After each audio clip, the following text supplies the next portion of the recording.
That's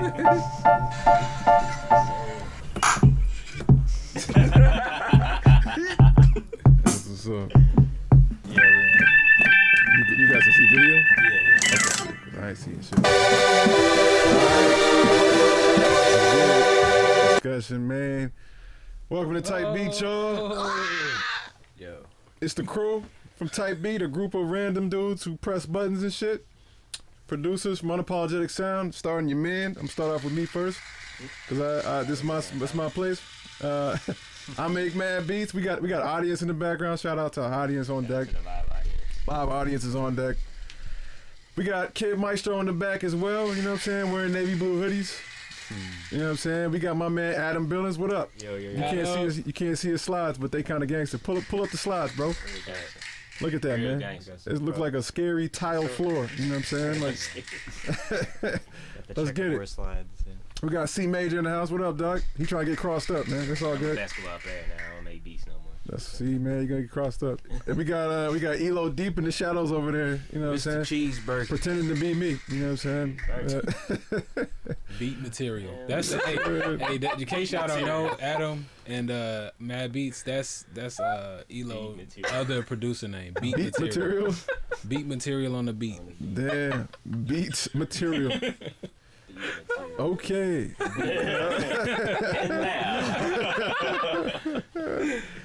Yes, sir. Yes, sir. Well, shit, man. I think we're gonna talk. We talking mad songs, right? Mad Songs Volume 1. Mad Songs Volume 1. We talking mad songs. To be honest, bro, I don't even know where to start. Damn, what the? All right, my bad. I don't even know where to start. Only because I don't know how to talk about it from the perspective of the guy who created it. I guess we'll just start, like, if you guys, you guys interview your boy. Interview your boy. Mad Songs Volume 1. What's your favorite song on that jump, bro? Shut up. Hold on. Before we do that, see how I get close in the mic so niggas hear me. Before we do that, just go ahead and plug that joint. Just drop it before there's any comments. Make sure people can get that. So just drop a link to that joint. Right in the chat. So in case anybody hasn't heard it, they can go ahead and get that joint right now. For sure. Mad Songs Volume 1. Available on every joint ever. You know what I'm saying? Yes, sure. Hold on. I'm going to get y'all the link right now. What the hell was that? What the hell? This joint is hating on me severely. Oh, I know what it is. It's thinking I'm talking. Yeah, that's what it is. Yo, It's thinking I'm talking. Unrelated, but did y'all know that Instagram lets you do links in your stories now? Yo, I saw it. I thought you had to continue to be special like me. Now it's just everybody got it. I was like, damn. That's fucked up. Yeah. Man, what? It took a while to get to 10K, bro. Now everybody got it. Damn. It's not swipe up though. It's tap. Yeah, now you can tap on different. it. But you can't do swipe up no more. Ah, shit. Exactly. That's the only link, John. You know what I'm saying? Okay, that's why I couldn't never do the link. I was like, why they won't let me? All right, so in the chat now is a link to Mad Songs. In there, you can also stream. You can stream. If you want to buy it and support the boy, support Unapologetic's ability to put out artists and put out music, go ahead and hit us up on that Bandcamp. You know what I'm saying? They're going to take their weak-ass 15% and then a little bit of extra change as well, but the rest go directly to us. Bro. And, yeah. We need to get our own, like, direct. We do. It's called Shopify. It's just, I'm just playing. I'm just joining the Bandcamp community. But, you know, the next joint is going to be up on Shopify, man, and they're going to take, like, 0.2%. You know what I'm saying? Like, that's a drastic difference. Exactly. But yeah, man. So, concerning Mad Songs Volume 1, just first of all, again, congratulations on that release, man. Thank you. So the first question I want to know is, what is your personal favorite on that joint? My personal favorite on there. Yeah. It really just depends on what time, like what's going on. You know what I'm saying? Man, right now, my personal favorite is probably Living Room Freestyle with Cameron Bethany and Elo. Yeah. That's probably my favorite right now. But I think 3 or 4 days ago, it was you know, damn, I don't know. It was probably Moron, you know what I'm saying? With Midas and Czar.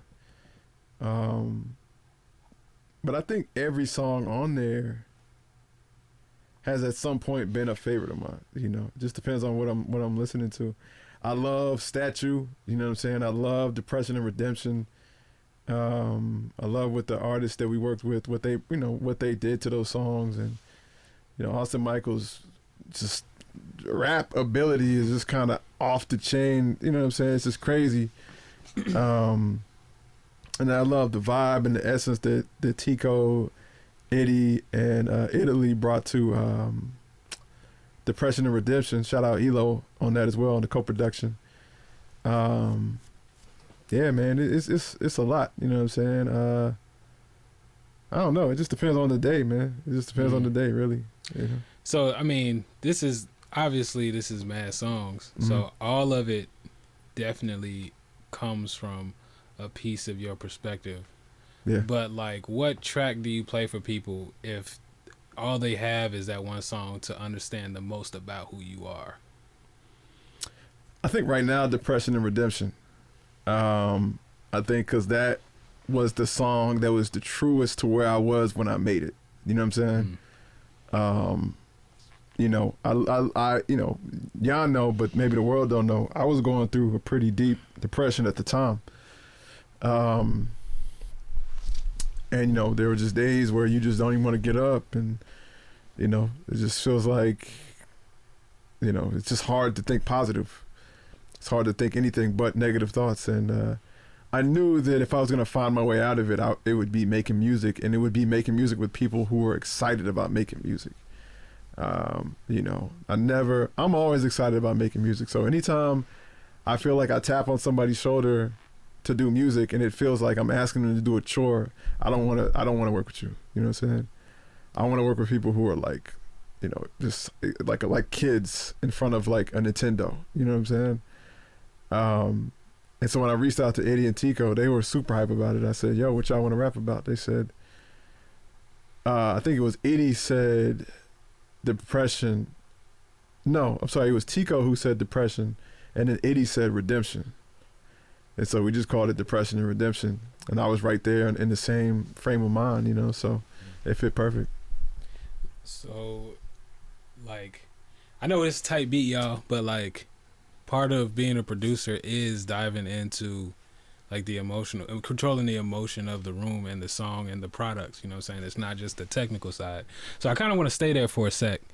So that song was the closest or the truest thing to where you were when you made it, right? Yeah. So with that being like collaborative, can you explain, I guess, so where I'm curious is like, were you emotionally there while making that beat? You know what I'm saying? Because they brought those topics to you, which you felt coincided, but is that where you were musically with that production? You know what I'm saying? Already. Yeah, I mean, so when I asked them about it, I hadn't made anything yet, you know what I'm saying? And then once I texted them that and they said Depression and Redemption, I knew it was something that I wanted Elo involved with, you know what I'm saying? So I called Elo in for a session. And yeah, you know, I just, you know, Elo was, you know, one of my favorite instruments of all time, you know what I'm saying? I just started telling Elo I wanted to feel like this and to go like that, and, you know, and kind of feeling my way through it, you know, just feeling my way through creating the soundtrack to my emotion. And so, of course, so if you listen to the song, there's like 3 parts to the song. The first part is Depression. The hook part is and then the rap part is Redemption, you know. And so Depression is the first part where, you know, it's this bass line driven part that sounds kind of deep, dark, and magical at the same time. And then it kind of stops and floats into this chord driven part that feels kind of refreshing and maybe hopeful in a way. and then it goes into this bare part of just hard hitting drums and vocal samples, and that's redemption. That's when we coming back for what's ours, and we changing the tide a little bit. You know what I'm saying? You know, and just having Elo there really to hear my ideas, and then throw in his own, you know, beautiful drops on, you know what I'm saying, on top, is just always fun. You know, I had an idea of essentially him creating this like loud vocal that would be the sample, you know, and I think when I first, tell me if I'm wrong, Elo, I remember when I first told you, like, yeah, you know, I want you to kind of do some vocals and stuff, and let's create this sample or whatever, you were thinking more like oohs and ahs, and I was like, nah, like, it's gotta, you know what I mean? Like, this ain't no smooth shit. Like, you know what I'm saying? Like, I want it to sound like a chant. I want it to sound like essentially like a collection of like grunts or whatever, you know what I'm saying? But like harmonically sound, you know? Yeah, I remember thinking that's what it was, like a grunt pack. Yeah, that's exactly what it was, but just, you know, all in tune, you know what I'm saying? And it was funny because, you know, Elo was like, ooh, and I was like, nah, that's not it. And then he was like, I was like, nah, that's not it. I was like, yo, we thinking like just some like scat sounds, like grunts and stuff. And I swear, like the next thing he did was like, oh, and I remember that shit I just kept going, like, just kept, you know, he did like a few layers of that, and then we just layered it out. Yeah, and then that was it. And then we did that. I didn't add no drum. We didn't finish the beat, nothing. We literally just made the sample. It took us a few hours to do that. We just made the sample, and I came back to it like maybe 3 weeks later. And then that's when we made the beat, you know. That's when I added the drums and the arrangement and all of that stuff or whatever. And a lot of that I actually did with Eddie and Tico here, because I wanted to get their input on how it should be arranged, so. That's interesting. Like, I know, just knowing you, like, you're very, like, I mean, you're a core dude, but you're also like a cinema person. Like, you like movies, and you kind of just like kind of format music based off of like scenes and like that. From what I, you know, have known from you over the years, like that's just kind of how you like sequence music. It's kind of like a movie or a scene of some sort, something you can see, or act out. And so with that, like, you know, you're producing your own emotions in this joint, and well, throughout this whole project. And so it's kind of like a two-part question. Like on some Jacob Collier shit, like I think he does this amazingly well. I'm always so intrigued, like when you're like, yeah, I need something triumphant, or I need something magical, you know, these terms. Yeah. Like, from what reference points do you draw from to know what sounds are associated with certain emotions? And I feel like this is kind of like a general question. Like, we know that horns, you know, we're going to go for some horns if we want to feel triumphant. Sure. But like, where does that come from? And then for more of the obscure stuff like magical or mystical or mysterious, like what do you do, or what have you done to develop that vocabulary to know how to attach certain musical voicings to those emotions and certain sounds to those emotions? Yeah, I mean, I think like, how do you build that up? Yeah, I think it becomes easier as you learn more about the science of what creates those things. So it's like, you know, like if I wanted something to sound mysterious or whatever, I might play, right? And it's just understanding, like, what is it about that chord that makes it sound mysterious, right? Like what note was moved that just, you know, takes a regular minor chord and makes it sound more mysterious. So I think it starts with that. I think it starts with just that kind of thing. But I think even before all of that, it starts, well, hold on. I think that that's an important element. But I think even before all of that, it's like really just watching movies, watching TV as a kid, man, and like really noting, like really acknowledging that the music really told you how to feel. Yep. Right? Like somebody can just walk into a room, but because of the music, you're scared. Because of the music, you're concerned. Right? If there was no music, it would just be a guy walking into a room, you wouldn't care. And I think that when you realize, like, you know, one of the most important actors in a movie is whoever scored it, right? Is the music. Then you start to pay attention to what music is used to convey certain emotion.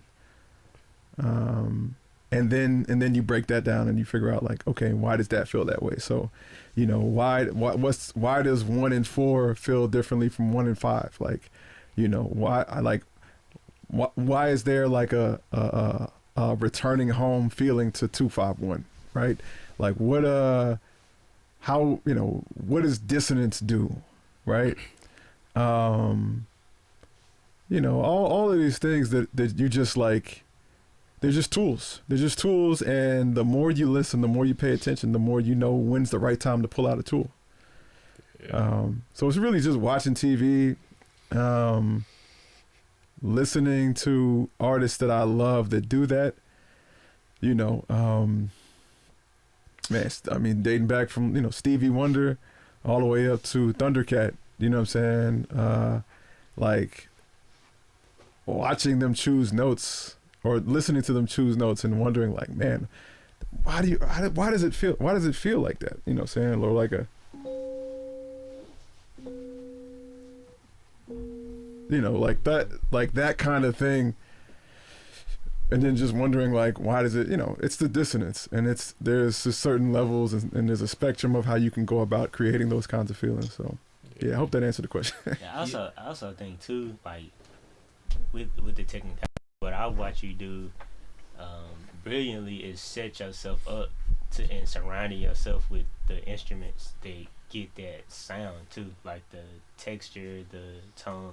Like you could have played them same chords on a Casio piano, it wouldn't have felt the same. Like that Rhodes automatically, that's mysterious, and that's your vibe. Like you love, if anything mystery, you set yourself up with plugins, contact instruments, this, you know, SV1 chord, like all of these instruments that you have in here aren't just because you think, you know, they look cool. That you specifically pick these to quickly get to the, you know, the vibe to push you in that mode. Absolutely. Yep.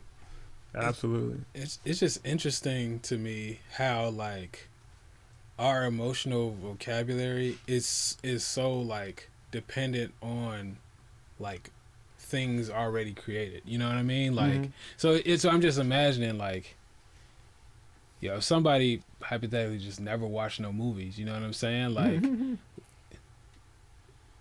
like, would you develop, like, is that Whole Tone series gonna still feel mysterious?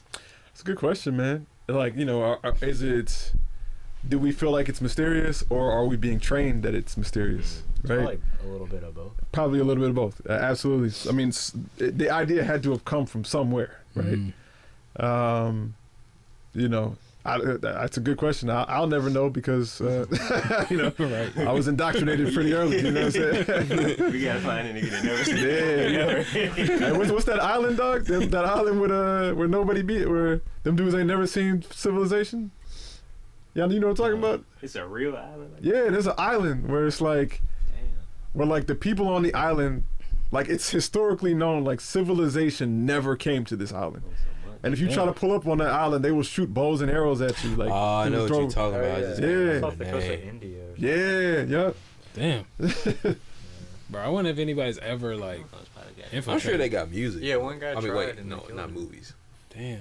I wonder if they got something for me. They even like almost shot down like helicopters and stuff. I think. With boat. God damn. What type of boat? Bro, they got civilization. They on some Wakanda shit.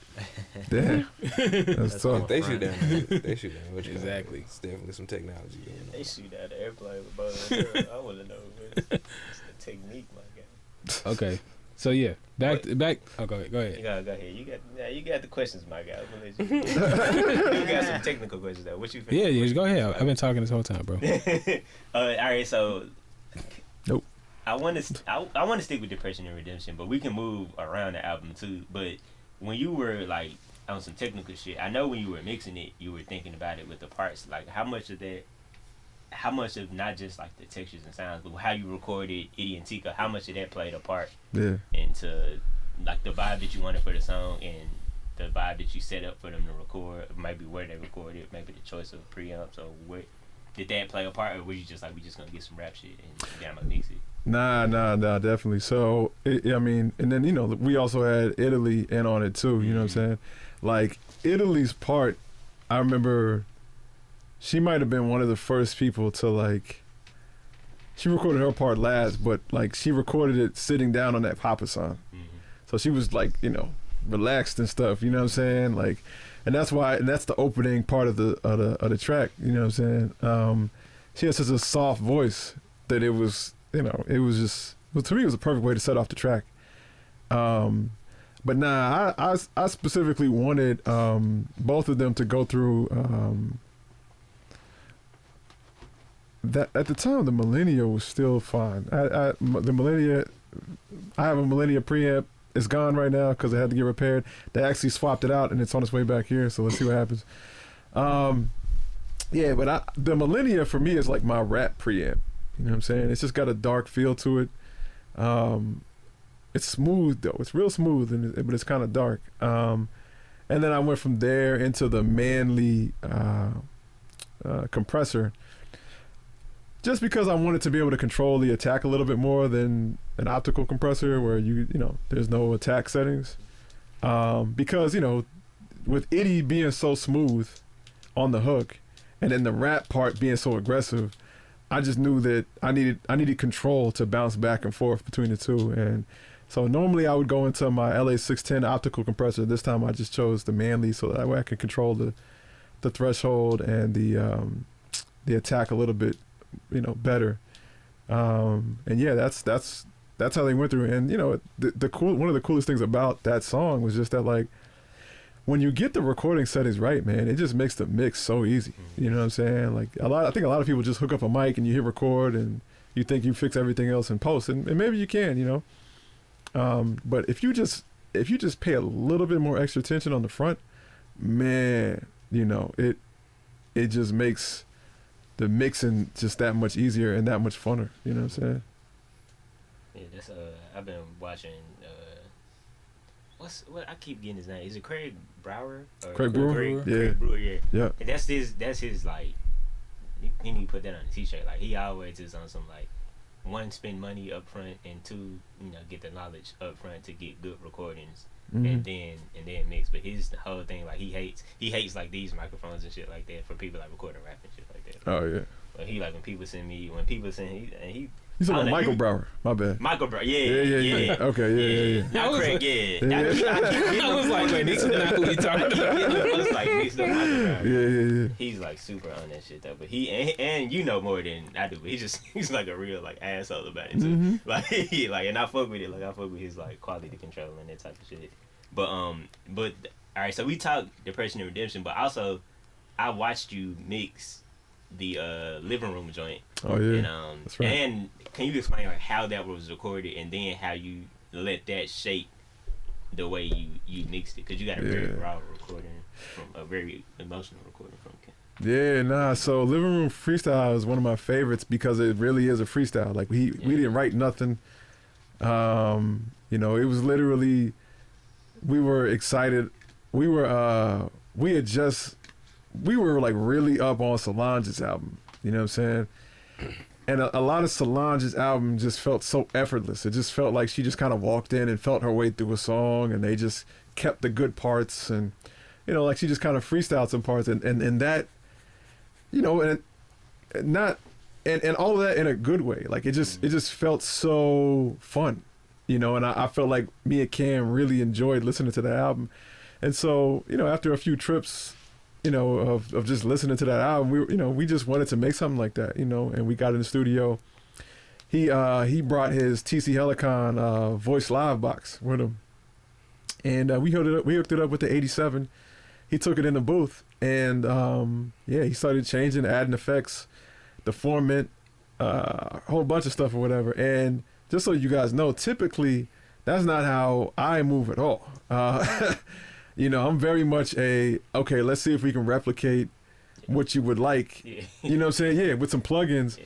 So that way I can get the raw recording and better control. And more control in post, you know what I'm saying? So we had to really just been feeling the moment, you know what I'm saying, for me to just be like, yo, let's just get the output of this TC Helicon box, you know what I'm saying? And so we did that. You know, we set it up. I set it up the same way I would mic up a normal situation. It definitely had, you know, somewhere in between like 900 and 4K, like serious resonance in that area, and sibilance as well. But we got the recording and it sounded so good, man.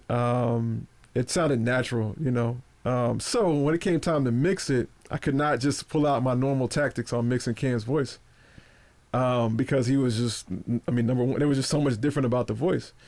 I knew I did not like the like extreme top end of what was coming out. So I think like 14K and higher in his vocal, it was just irritable to me. You know what I'm saying? Coming out of the Voice Live box. So yeah, with C-Mage, what you saw me do was, you know, I am a big fan of vocals that can cut through the mix, sound crystal clear, but don't necessarily have to be rich and high end. I think a lot of people their inability to create space in a mix, they feel like they solve that problem by like adding some salt on the top end of a vocal, you know, and just having it essentially like force its way cut through sharp through the mix. I think that's one way to do it. But I find that what is a more natural and loopable approach to doing that is finding a way for the vocal to cut through without much, you know, extreme top end, right? That feels and sounds more natural. Like when you're listening to somebody talk, it doesn't sound like, you know, the vocal on the radio. You know, it has a much more natural situation. I think we lost. I was starting. I think we lost connection. What? I saw it flash. I saw it flash too, man. All right, here we go with this shit. We've dropped frames. Right. Reconnecting. Yeah. Yeah, Trader just jumped us, kicked us off. Oh, dang.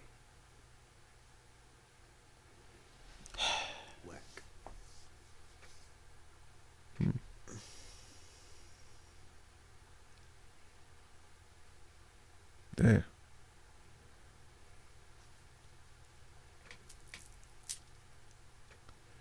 One, two, 1, 2, 1, 2. Oh, wow. I think it's the internet. Wi-Fi just. Hell nah, bro. Yep. Super hell nah.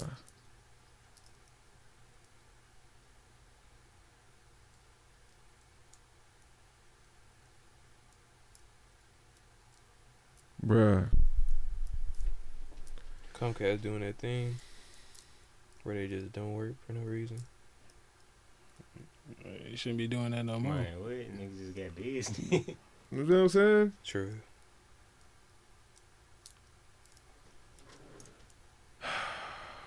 Yeah, they need to. I feel like Comcast business, every infraction needs to just be like a month off. Oh no, they definitely need to. Nah, without a doubt. Like if you paying business prices, like this is what you paying for absolutely nothing to happen. That's the whole fucking point.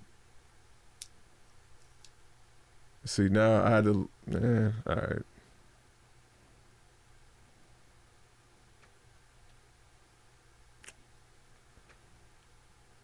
In stream, all right, we back, man. Bitch ass Comcast. All right. Shout out to my people still with me. Shout out to the people in the chat.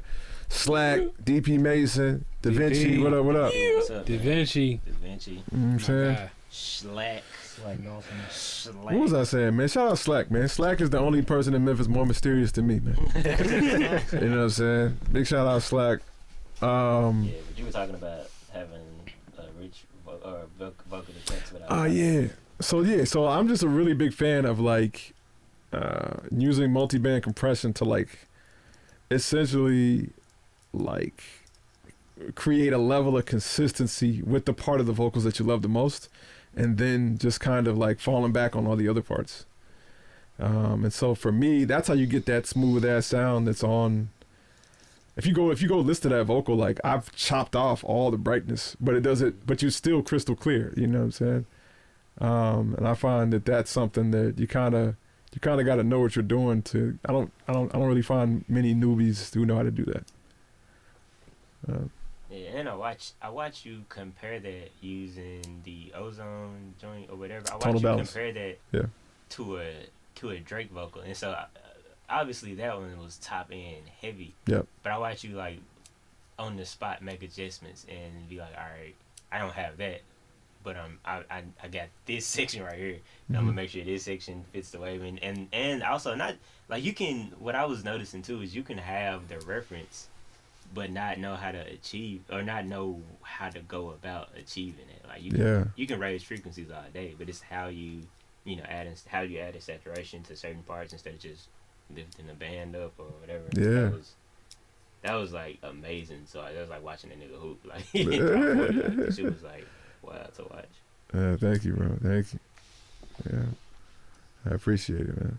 Techniques, volume 8. You know what I'm saying? Also, while we own techniques, so we did Depression. We did my favorite song is What I Need, but my favorite mix too is What I Need, and the way you got those vocals to cut through and the shift from the hook to the verse vocals, to me, I know you planned that, but like you don't gotta give out the sauce. But how did you like the hook is super smooth, it's pro. It's like, all right, this what I'm expecting, and then the verse just turns up a notch, and it's that nigga like right here in my face. Yeah. I mean, Pro is kind of a cheat code too, because Pro's voice is just it's built for that, but it's something special about this joint that like takes it another level. Like I mean, the hook is the cheat code. Like that's Pro being that's. Yeah. But the verse is like, damn, bro. Like, yeah, I love when the verse first comes in, and it kind of, and the drums drop out, and it kind of just like, oh shit, this nigga's right here. You know what I'm saying? Okay, first of all, let me give a big shout out to my assistant, Shira. One thing that Shira does for me before every mix is like, and this is something that I think you hear it, but you feel it more than you hear it, right? Is that, she'll go in and do like a whole bunch of editing for me, right? So the stuff that I hate to do, she kind of does it for me. But usually about an hour and a half worth of work at least. She kind of goes in for me, and so that's like removing empty spaces, random sounds that the vocalist makes that are unnecessary, really going in to like either crossfade or dull S's, sibilants, hard stops like F's, all of that stuff or whatever. Like really going in and making some hard edits to making the vocal as smooth as possible. And the thing about that is that you don't really, sometimes it doesn't really stand out. Like you don't necessarily hear it all the time, but you do feel it. And the number one way to know if there's an issue is if you listen to the song over and over again, if you get tired fast. If you get tired of listening to it, you like the song, but you get tired of listening to it fast, it's because there's a whole bunch of resonant frequencies and random sounds and stuff like that to take the smooth factor out of it and just make it like a rocky ride. You know what I'm saying? So you might like the ride, but it's rocky and you don't even know it. You know what I'm saying?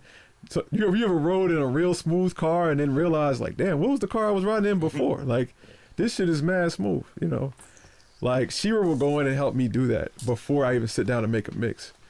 Yeah, I thought I'm using that way. Shout out DP. Yeah. You know, it's that stuff is really important, and then I'll follow it up with, you know, like getting rid of all ASMR type shit. You know what I'm saying? Like all of your mouth clicks and all of that random stuff. It's ASMR type shit. You know what I'm saying? Yeah, they need to have a plugin called "Remove This Shit." You know what I'm saying? Maybe I should make that shit. You know what I'm saying? But I just use a variation of plugins that go in and remove that shit. And you know, usually when I get done with that too, it usually scrapes off like a tinge of the top. So it's just like a little bit not as bright. You know what I'm saying? But who gives a fuck? You know what I'm saying? When you got plugins that can replenish that. You know what I'm saying? So usually when I'm all done, the vocal is just way smoother. Then with Pro, it's super easy because he kind of has this natural compression on his vocals. He does it himself because he's just a great vocalist. He's not just a great rapper. A lot of people can rap, put bars together. Pro is a great vocalist. Like he knows how to use his voice. You know, between that, the tonality that he drops in it, and then like really pushing like Pro's like bonus level frequencies that he has, because he has such a good voice. You can really push like a certain frequency in his voice for added clarity, and it doesn't feel harsh. And so, you know, with that mix, that's what I did, you know, and I always have fun doing it because when I'm mixing Pro, sometimes I be feeling like I just can't mess up. Like it's just every version of how you do it is just gonna sound good. You know what I'm saying? Bro, speaking of EQs, did you use the Insignias on any of these gents? Yo, so the only song I was waiting to shout this out. The only song on Mad Songs that I used any analog equipment was What I Need. Right? And on that one, yes. On that one I used the Insignias on the drums. I used the Manley on the music bus. And a few other things too I kind of messed around with. But for those, you know, I think some of the people in this room know, like, Mad Songs was originally created because I found a way to mix stuff really fast. And then in the midst of thinking, wait a minute, this is my first project in 4 years, I just started to like go in a little bit more than I had planned to, you know what I'm saying? The next one will definitely have much more analog mixes involved. But you know, 90% of this was all in the box. So with the Insignias and the Manley, let's specifically talk about the Insignias for now. Sure. You used it on, you said the drums. Yeah. The drum bus. Which drums? Nah. So now, you know, until I get a better I/O system, essentially until I get another Prism Titan, like I just choose to like pull up inserts, and then immediately once I like the sound of them, the sound of what I did, so I use the Insignias on the kicks and the snares. Once I get them to sound the way I want it to sound, then I just print it. Okay. Yep. So use them on the kick and snares, right? What do you remember what you did? Yeah, on the kick, you know, I'm a Jay Dilla fan, so you know, I'm a really big fan of like the kick having like a dope ass top mid. You know what I'm saying? Like a really kind of punch at the top mid that feels kind of round. So I probably boosted around. Let me look at this shit now. I probably boosted around, probably around like 3K, and then again, probably around like 700, just a little bit. You know what I'm saying? And then probably reduced like, you know, 100, just to get it that like that punch at the top. I knew I was gonna have. Plus, I have like 2 bass lines in that beat, so I knew I was gonna have to create space for the bass. So I couldn't have the kick just slamming at the bottom, you know. So I had to make it really live in the middle and at the top. So the reason I asked that is because as I talked to you earlier, I've been really into like EQing right now, and using specific EQs for for different, you know, like because of the quality of the EQ. Yeah. So I mean, but you invested, you know, how many, you know, amounts of dollars it costs for these 2 EQs and the Manley, right? Yeah. And so you boosted 3, you boosted 7, and you cut 100. Why not do that on a basic EQ? Why use the Insignias? Like, what is it about? Like, can you explain the reason you would use that EQ versus an EQ? Absolutely. So it's funny, kid, because me and you were actually about to talk about this earlier and something distracted us. But you said it earlier where you said, you know, in my opinion, analog EQ sounds dramatically more musical. You know what I'm saying? You can, if I were to boost like 4K on a kick in my computer, I just couldn't be as reckless. You know what I'm saying? I would do it and it might sound good, but I don't know. Like if I did it a little bit more, I don't know, it sounds terrible. It sounds too whatever, you know. In the analog world, and if I'm being real, specifically in the analog tube world, you know, you can push things too far, but once you get to that, like, too far, you're too far in tube saturation, so it still sounds good. You know what I'm saying? Right. And there's a natural distortion that happens there at that specific frequency, not throughout the whole thing, and it just sounds amazing. So I love pushing things in an analog EQ, and it just tends to be a rounder sound. You know, there's a reason, like you said, there's a reason, you know, each one of those Insignias is about $1,200. And the Manley, you know, that's somebody's car, you know what I'm saying? But you know, it's worth it to me just because it makes me, I have fun when I do it. And I get the results that I want faster with less stress. It's just like C-May said earlier, where, you know, you have to surround yourself with how you become you the easiest. Right. You know. So yeah. How did you choose the Insignias? Meaning, like, to get them. Sure. I did a lot of listening. You know, a lot of shootouts. A lot of my audio friends, you know, the guy who makes, you know, the Crane's stuff, you know, they tell me how much he's a genius he is. So, you know, it's but mostly just shootouts and listening and just listening to, like, you know, like the comparisons between audio, stuff like that. But to be honest, man, like, I'm such a fan of, like, high-end stuff because I find that, like, no matter what I get, if I get something that's high-end, that's built great, I can make it mine. You know what I'm saying? Like, I can find something about it that it does well and say, all right, that's how this is going to apply to my sound now. Right. You know, so I don't really go into that like, oh, I hope that it can. Nah, not really. Sometimes it's about, like, I don't know what it can do, but I know it's built amazingly. You know, and then I have fun figuring that out, you know. For sure.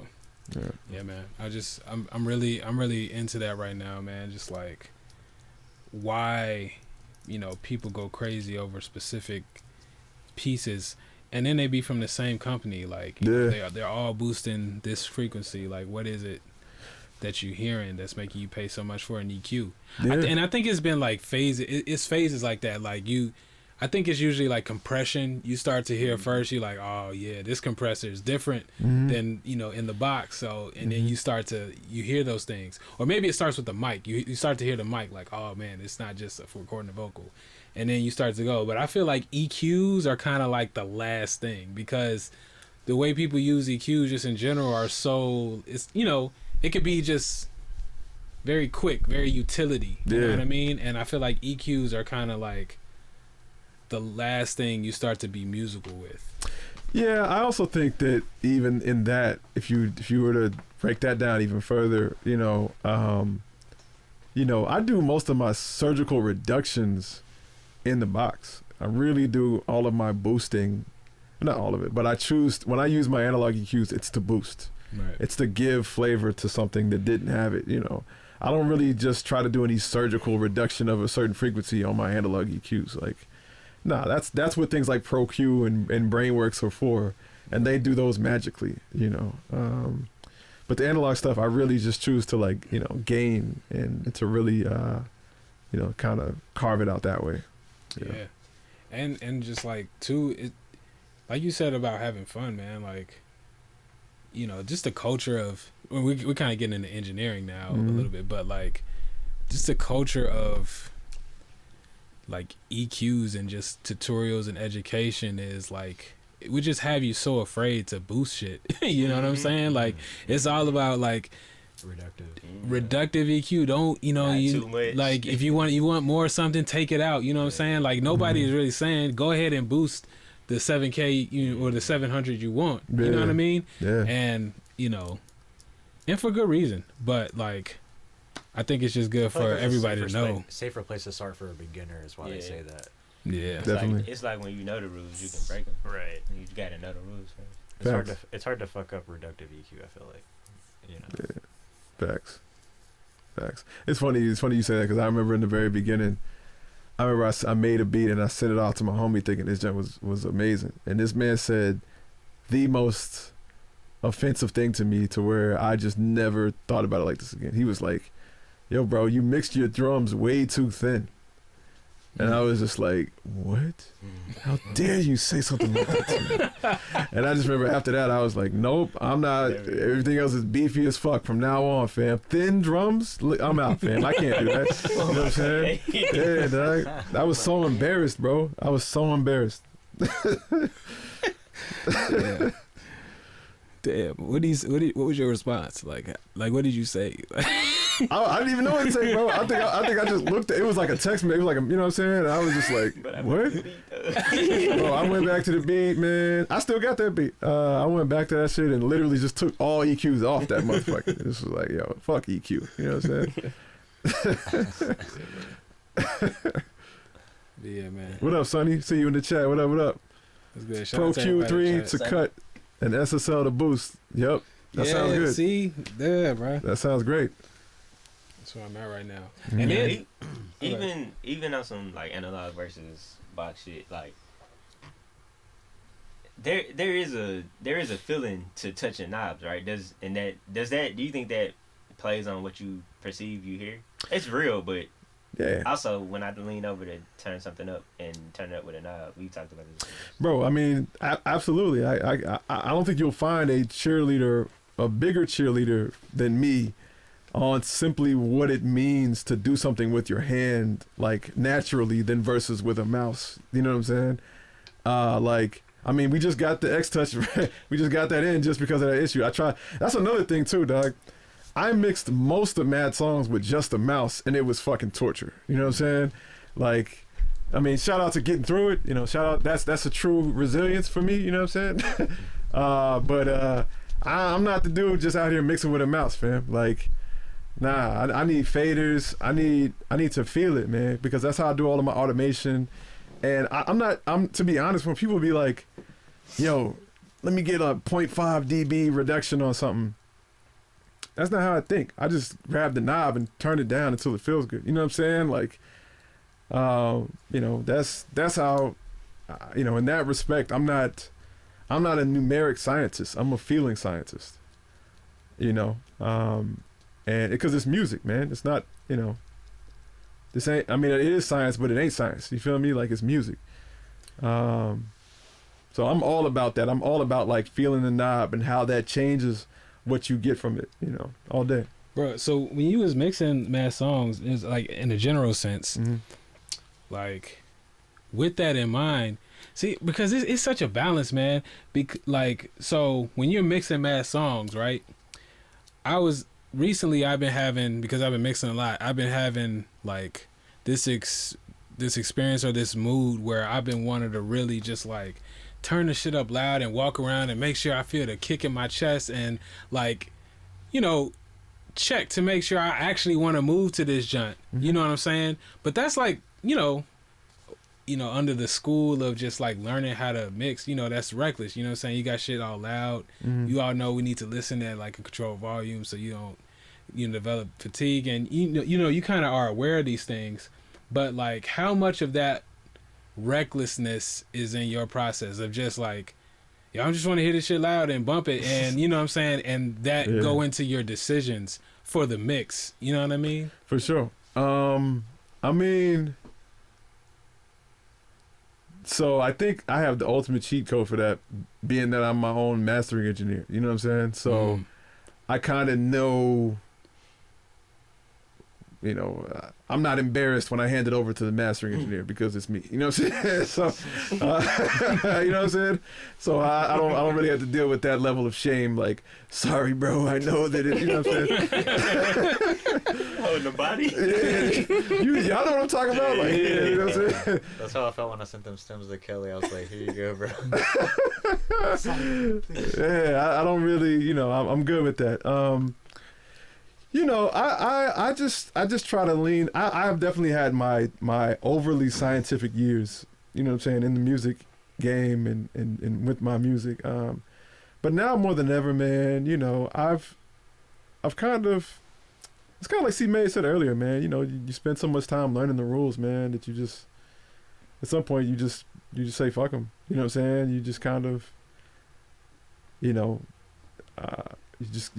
you know when to break them and how to break them. So for me, that just means like, you know, I'm doing things that I would not, if somebody was sending me something to mix or to master, I would have way more stricter rules that I would give them than I probably followed in all of the mixing and mastering for mad songs. But I'm not, my goal for my music is that it sounds like me. Now, if that means it sounds professional, great. But that's not the goal. The goal is for it to sound like me. And so as long as I keep that in mind, everything else really doesn't matter. What would you say is the biggest, if you can remember, the biggest quote unquote rule that you broke during the creation of these? Man.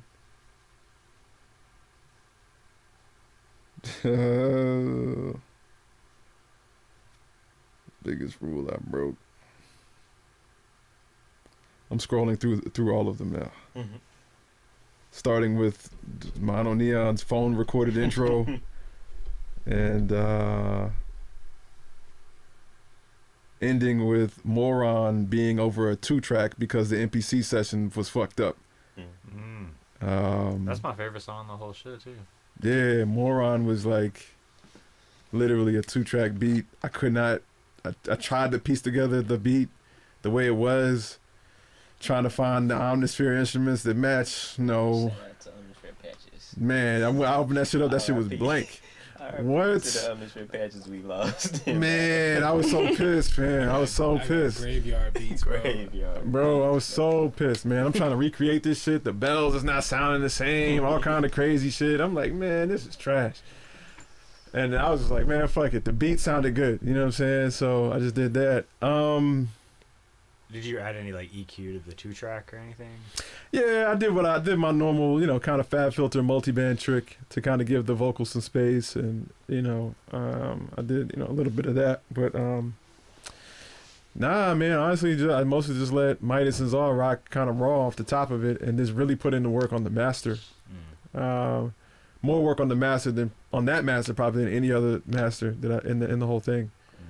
I really love the way the 808s sound and in that song, and also like where they're sitting in relationship to like everything else. Thanks, man. Yeah, really unique.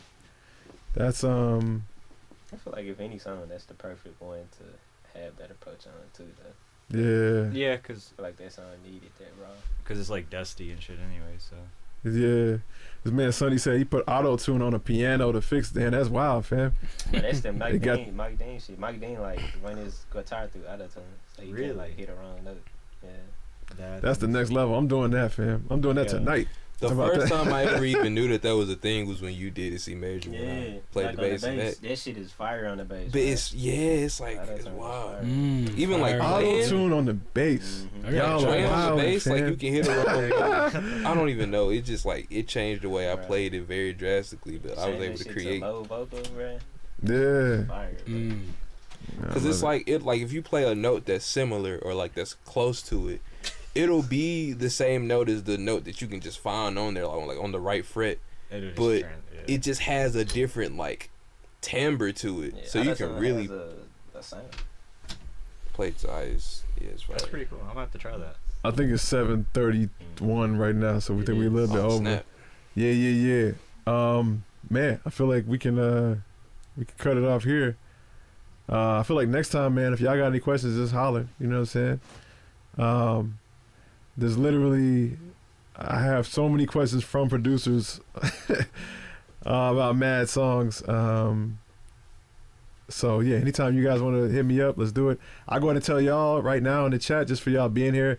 Mad Songs 1.5 is dropping at the end of January. It's just instrumentals. So I didn't even announce that when I announced the joint, but y'all know, you know what I'm saying? Tight beat exclusive, you know what I'm saying? So with that being said, man, this is I Make Mad Beats. We gonna drop the Discord. We can chat, you know what I'm saying? We gonna drop the Discord in this motherfucker? Yeah, we just let people know, join that jump. Maybe we should set up permissions before we do that. We gonna drop it soon. You know what I mean? All right, Adam's being mad responsible. Hey, you know what I'm saying? We got a tight beat Discord on the way. You know what I'm saying? And we want all the producers to be in that motherfucker, to be in there talking beats with us, talking plugins and drums and all of that shit. I'm definitely gonna be dropping like random samples and shit I play in there. You know what I'm saying? I got a whole batch of Adam shit that I can just dump random shit in there without him knowing. Just don't tell him.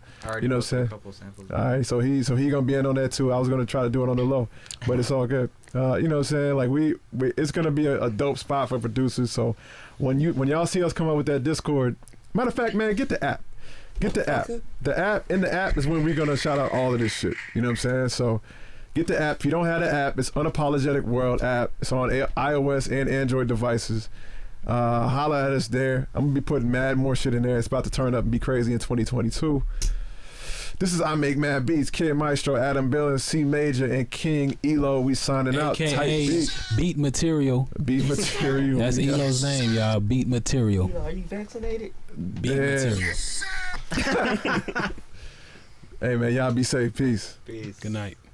In stream. You know what? Let's use the outro, Jut. We got an outro, Jut? Yeah, outro. The Unapologetic World app is available now on Android and iOS devices. And then you like exclusive shit, weird shit, dope shit, informative shit? It's all here. Fuck are you waiting on? Go get the app. See you soon.